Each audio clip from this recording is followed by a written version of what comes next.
वालेकुम फ्रेंड्स, कैसे हो आप सब लोग। उम्मीद करती हूँ आप सब ठीक होंगे। अल्हम्दुलिल्लाह हम भी यहाँ पे खैरियत से हैं।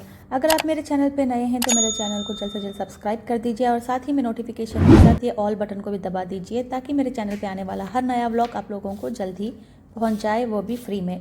तो यहाँ पर वीकेंड का व्लॉग शुरू करते हुए मैं शेयर करने वाली हूँ अपने 2 दिन का व्लॉग। यहाँ पे मैंने अपना सैटरडे एंड संडे का व्लॉग को कंसोलिडेट करके ऐड किया हुआ है। शुरू में मैं गूंद रही थी आटा। यूजुअली मैं दोपहर में रोटी नहीं बनाती, चावल और दाल ही सब्ज़ी या कुछ भी बनाती हूँ, लेकिन आज मन कर रहा था कि मैं रोटियाँ बनाऊँ, तो रोटियों के साथ साथ मैं बना रही थी हरी मिर्च की मसूर दाल और तलावा गोश्त। तो तलावा गोश्त बनाने के लिए मैंने यहाँ पे गोश्त को ना ginger garlic paste, chilli powder, turmeric powder, धनिया एंड सॉल्ट के साथ थोड़ा पानी डाल के अच्छे से गलाया हुआ था। साथ ही में अनदर पैन में या दूसरे कुकर में मैं डाल रही थी यहाँ पे राई, ज़ीरा, करी लीव्स एंड मैंने चॉप करके रखे हुए थे यहाँ अनियन एंड ग्रीन चिलीज़। इस दाल को बनाने के लिए टमाटर की ज़रूरत नहीं बनती। ये बहुत ही जल्दी बनती है दाल और साथ ही में इतनी मज़े की बनती है विद फ्यू इंग्रेडिएंट्स। मैं इसका ना डिटेल्ड रेसिपी आप लोगों के साथ शेयर भी करूँगी अगर आप चाहेंगे तो यहाँ पे आप देख सकते हो, यहाँ पे ऑनियन को ना हम लोग ज़्यादा नहीं भूनेंगे, इसको बस थोड़ा सा कलर चेंज होने तक ही पकाएंगे। हम लोग इसको गोल्डन ब्राउन नहीं करेंगे। अभी मैं इस कुकर को पीछे शिफ्ट कर रही हूँ ताकि तला हुआ गोश्त को कढ़ाई में डाल के अच्छे से रोस्ट कर सकूँ। तो ये जो मीट मैं लेकर आई थी ना, इसमें इतना फ़ैट था। यूजुअली मैं फ़ैट वाला मीट हरगिज़ नहीं लेती, लेकिन पता नहीं इस बार कैसे मुझसे गलती हो गई। इतना फ़ैट था कि मुझे ऑयल डालने की ज़रूरत ही नहीं पड़ी। यूजुअली जो हम लोग तलावा गोश्त बनाते हैं ना बेंगलोर में या हैदराबाद में, तो इसमें हम लोग जो घर के मसाले हैं वही डालते हैं, लेकिन इस बार मैंने इस सुपर नोवा ब्रांड का चिकन मसाला यूज़ किया है। यूजुअली मैं शान का मसाला यूज़ करती थी, लेकिन शान के मसाले में ना नमक इतना ज़्यादा रहता है कि मेरा हमेशा डिश जो है ऊपर नीचे हो जाता है।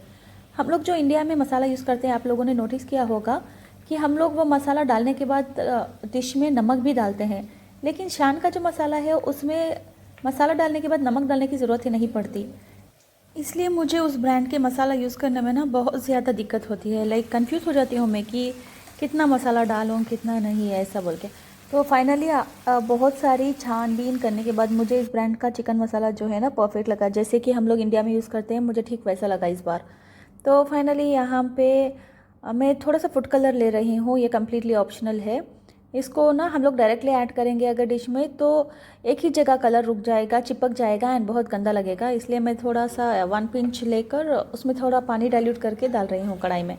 साथ ही में यहाँ पे कुकर में मैंने डाली हुई थी मसूर दाल और उसके साथ पानी डाल के मैं यहाँ पे कुकर को बंद कर रही हूँ और 2 या 3 विजिल काफ़ी है इसके लिए। यहाँ पे तला हुआ गोश्त भी बन के तैयार था जिस पे मैंने डाला था फ्रेश करी लीव्स।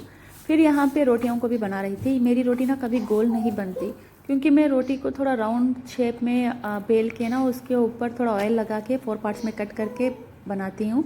तो ये लेयर वाइज बहुत अच्छी बनती है, बहुत अच्छे इसके लेयर्स आते हैं, लेकिन इसका शेप थोड़ा उल्टा पुल्टा ही रहता है। हाँ, खाने में बहुत ही टेस्टी रहती है, लाइक सॉफ्ट रहती है, बहुत लेयर्स रहते हैं, लेकिन इसका शेप आप मत देखिए तो बेटर है। वैसे इस लंच को खाने के बाद हम लोग शाम में जाना चाह रहे थे नेस्टो हाइपर मार्केट, क्योंकि नेक्स्ट डे ही मेरी बेटी का बर्थडे था। तो हम लोग जल्दी से लंच को निपटा के निकले हाइपर मार्केट के लिए।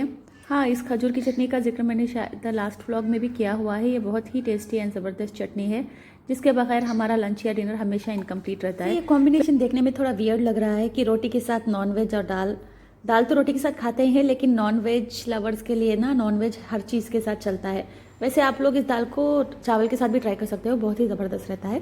फिर शाम में तकरीबन 7 या 8 बजे के करीब हम लोग गए नेस्टो हाइपर मार्केट। वैसे तो हमारे घर के पास भी बहुत सारी बेकरीज हैं जहाँ से हम लोग केक खरीद सकते हैं, लेकिन मेरे लास्ट ब्लॉग में आप लोगों ने देखा होगा कि नेस्टो में ना बहुत सारे वेराइटीज़ ऑफ केक मैंने देखे थे, तो मैंने सोचा कि यहीं से खरीदते हैं। एंड मुझे प्राइसेस भी बहुत ही रीज़नेबल लगे। यहाँ पे 50 दिरहम का, 70 दिरहम के, सब बहुत ही रीज़नेबल प्राइसेस के केक दे रहे थे। लेकिन ज़्यादातर वैरायटीज़ ना ख़त्म हो चुके थे, दिवाली का माहौल था तो अच्छी सेल हो चुकी थी इन लोगों की। एंड नेस्टो जो एंड खाने पीने का सामान ना खरीदो, लाइक कुक फूड ना खरीदो तो ऐसा हो ही नहीं सकता। ब्रूस्टर चिकन में बहुत अच्छा ऑफर था तो हम लोगों ने वो एक पैक खरीदा।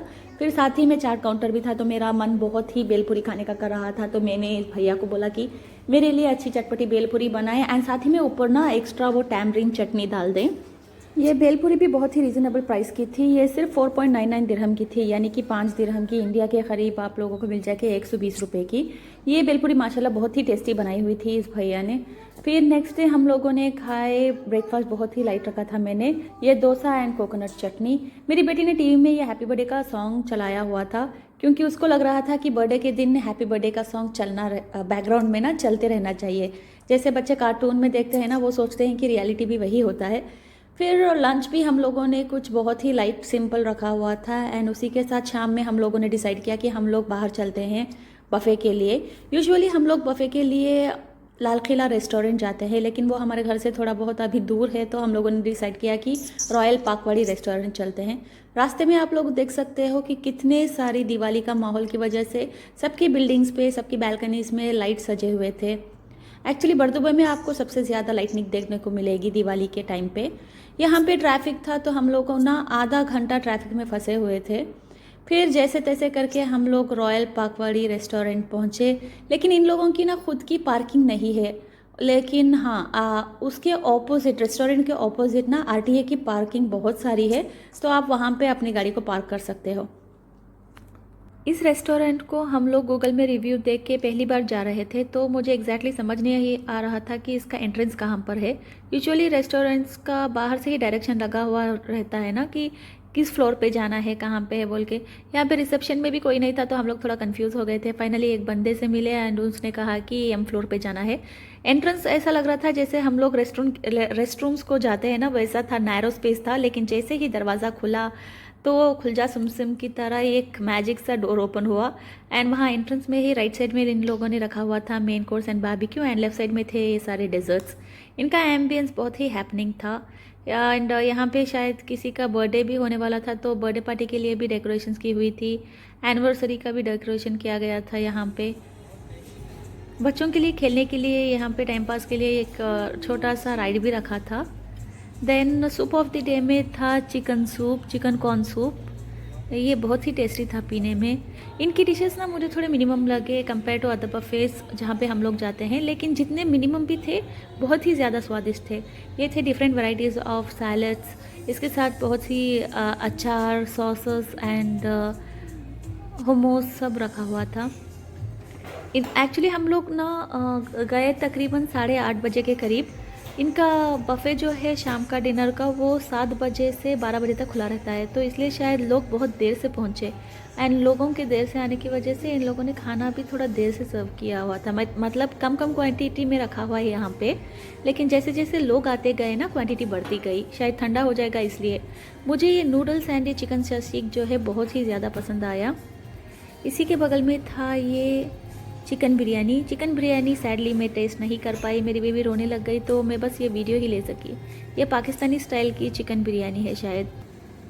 देन इसके बगल में था ये फ्राइड फिश, हाँ ये फ्राइड राइस के 2 वेराइटीज़ थे। एक था काबुली चने वाला, ये काबुली पुलाव था शायद। देन फ्राइड राइस जिसमें कैरेट, चिकन, बीन सब डाला हुआ था। वेजिटेरियंस के लिए थोड़ा कम ऑप्शंस है, लेकिन नॉन वेज लवर्स के लिए बहुत सारे ऑप्शंस थे यहाँ पे चावल आने वाला था, तो बगल में थी दाल, चिकन हलीम, ये chicken khurma and again chicken की कोई ग्रेवी थी। इनके पास एक्चुअली चिकन एंड फिश और मटन था, प्रॉन्स नहीं थे। ये था chicken haleem and chicken achari. Chicken haleem मुझे इतना ज़्यादा पसंद आया कि मैंने चिकन हलीम ही खा खा के अपना पेट भर लिया।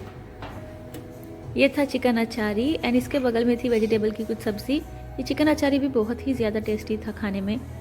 जैसे कि मैंने कहा कि मिनिमम आइटम्स थे, लेकिन जितने भी थे ना बहुत ही ज़्यादा अमेजिंग थे।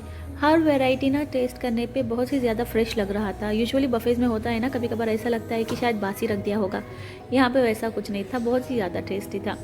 ये थी सूजी का हलवा, देन इसके बगल में था कैरेट का हलवा, फिर इसके बगल में ये शायद कुछ, हाँ ये दाल का हलवा था। फिर बगल में था गुलाब जामुन बहुत ही ज़्यादा सॉफ्ट एंड स्पॉन्जी थे, बहुत मज़े के थे। हाँ यहाँ देख सकते हो आप, ये एक्चुअली जैसे जैसे लोग आना शुरू हुए ना, तब इन लोगों ने ये एक्स्ट्रा खाना ला के रखा, एंड बहुत ही हॉट एंड हैपनिंग था, बहुत ही ज़्यादा फ्रेश था। ये मुझे फ़िश बहुत ज़्यादा अच्छी लगी, अमृतसरी फ़िश है शायद, इन लोगों ने कहा कि एक्चुअली पहले प्रॉन भी रखा करते थे, लेकिन रिसेंटली प्रॉन की बजाय ये अमृतसरी फ़िश को रिप्लेस किया है करके। लेकिन माशाल्लाह बहुत ही ज़्यादा स्वादिष्ट थे खाने में। आप लोग चाहे तो आप ट्राई कर सकते हो इस रेस्टोरेंट को। अगेन रेस्टोरेंट के जो प्राइसेस होते हैं ना, वो वीक डेज एंड वीकेंड्स पर डिपेंड करते हैं। अगर आप वीक डेज पर जा रहे हो तो प्राइस डिफरेंट रहेगा, एंड वीक डेज में अगर लंच में जा रहे हो तो डिफरेंट रहेगा, डिनर में जा रहे हो तो डिफरेंट रहेगा। हम लोग गए थे वीकेंड में तो उसका प्राइस थोड़ा कॉस्टली था, बट अल्हम्दुलिल्लाह बहुत ही ज़्यादा वर्थ था, क्योंकि मुझे खाने में सब चीज़ें बहुत ही बढ़िया लगी। ये था यहाँ का व्यू। यहाँ पे इन लोगों ने एक बहुत ही बड़ी स्क्रीन लगाई हुई थी जहाँ पे मैच चल रही थी, एंड लोग खाना खाते खाते मैच को भी एंजॉय कर रहे थे। ये था हमारा खाना। मुझे नूडल्स बहुत अच्छे लगे, एंड साथ में ये सैलड्स भी मैंने लिए हुए थे, एंड बहुत सारा खाना भी खाया हम लोगों ने। आप चाहे तो विज़िट कर सकते हो रेस्टोरेंट, उतना ख़राब भी नहीं है, उतना अच्छा भी नहीं है, बट हाँ इट्स वर्थ। देन वापस लौटने के बाद ये हमारी खिड़की का नज़ारा था, जहाँ पे दिवाली सेलिब्रेशन चल रही थी। यूजुअली बर्दुबई में भी दिवाली सेलिब्रेशन चलती है, लेकिन हम लोग जाते नहीं नीचे क्योंकि खाना खा के हम लोगों को नेक्स्ट डे ऑफिस जाना रहता है, तो बहुत ही ज़्यादा बिजी रहते हैं। लेकिन इस बार ना हमारे घर के ऑपोजिट ही ग्राउंड था जहाँ पे दिवाली की सेलिब्रेशन चल रही थी, तो हम लोगों ने सोचा क्यों ना नीचे जाकर देखा जाए। जैसे ही हम लोग नीचे जाकर देखे ना, तो माशाल्लाह इतनी खूबसूरती से सब लोग सेलिब्रेट कर रहे थे। मेरे ख्याल से तकरीबन 200 से 300 लोग वहाँ पे जमा हुए थे, एंड सब अपने अपनी फैमिलीज़ के साथ सेलिब्रेट करने के लिए आए। जो लोग अपनी फैमिली के साथ यहाँ दुबई में रहते हैं वो लोग फैमिली के साथ थे, और जो लोग फैमिली से दूर रहते हैं वो अपने फ्रेंड्स के साथ सेलिब्रेट करने के लिए आए। ये सिर्फ हमारे पास खड़े हुए थे लोग, उनका नज़ारा है, लेकिन ऑपोजिट साइड में आप क्राउड देख सकते हो। Seriously being in Dubai is a blessing, क्योंकि यहाँ पे आप लोग ना हर त्यौहार अच्छे से सेलिब्रेट कर सकते हो। यहाँ पे आपको परमिशन मिलती है हर त्यौहार सेलिब्रेट करने की। हाँ, कुछ रेस्ट्रिक्शंस रहते हैं, कुछ रूल्स रहते हैं कि इसी टाइमिंग तक आप क्रैकर चला सकते हो, ये वो, लेकिन वो लोग अलाउ ज़रूर करते हैं। रिसेंटली नवरात्रि भी हुई थी, तो नवरात्रि के बहुत सारे फंक्शंस भी ऑर्गेनाइज हुए थे यहाँ दुबई में। तो ये था दिवाली का कुछ ब्यूटीफुल नज़ारा हमारे दुबई का। अगर आप मेरे चैनल पे नए हैं तो मेरे चैनल को लाइक शेयर एंड सब्सक्राइब ज़रूर करें, और नोटिफिकेशन का इंतज़ार करें, ताकि मेरे चैनल पे आने वाले हर ब्लॉग का आप लोगों को जल्द से जल्द नोटिफिकेशन मिले। Thank you so much for watching.